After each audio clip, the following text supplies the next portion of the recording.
kapamilya, kapatid, ka A to Z, salubungan natin dito sa Outside World ang Astig Valley Bay ng Pampanga, Dylan! Welcome to the Outside World, Dylan! Hi, Dylan! Welcome back! Kita-kita namin. May beso agad. Nakabeso na din ako. Ikaw? Hello, what's up, brother?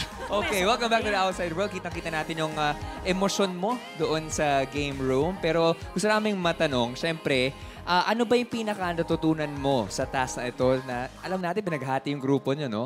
Ano yung biggest learning mo doon? Siguro po ang biggest learning ko po doon is nagbago na po talaga ako dahil palaban ako. May mga laban po tayo na pwede nating wag na ipanalo ba.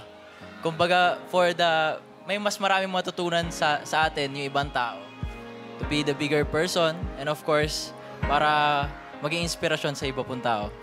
Ganda nun. Wow, galing naman, Dylan. We're very excited sa kung anong gagawin mo dito sa Outside World. Thank you so much sa pagpapakita ng iyong tunay na sarili at kwento sa loob ng bahay ni Kuya Dylan. Thank you! Thank you, Dylan. Maraming salamat.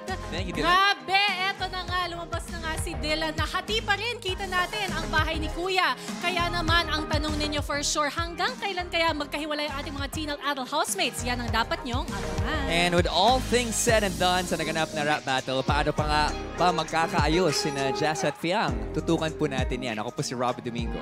At ano nga kaya ang kahihinatnan ng kanilang weekly task? Balita ko may mangyayari pang batuhan. Oh no! Another spicy episode is coming, kaya walang bibitiw. Ako po sino? Melay Cataveras Francisco. Yes, Melay. Pero paano nga kaya gagabayan ni Kuya ang ating mga housemates para maibalik ang pag-unawa sa isa't isa? Yan din ang ating tututukan. At eto, dahil na rin sa nakaka-alarmang pag-usbong sa social media ng sobra-sobrang bashing sa mga housemates at sa kanilang mga pamilya, gusto po naming mas manaig ang inyong all-out suporta para sa kanila.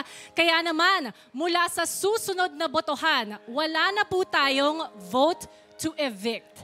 Ibig sabihin, vote to save na lamang ang botong aming tatanggapin para sa mga magiging nominadong housemate.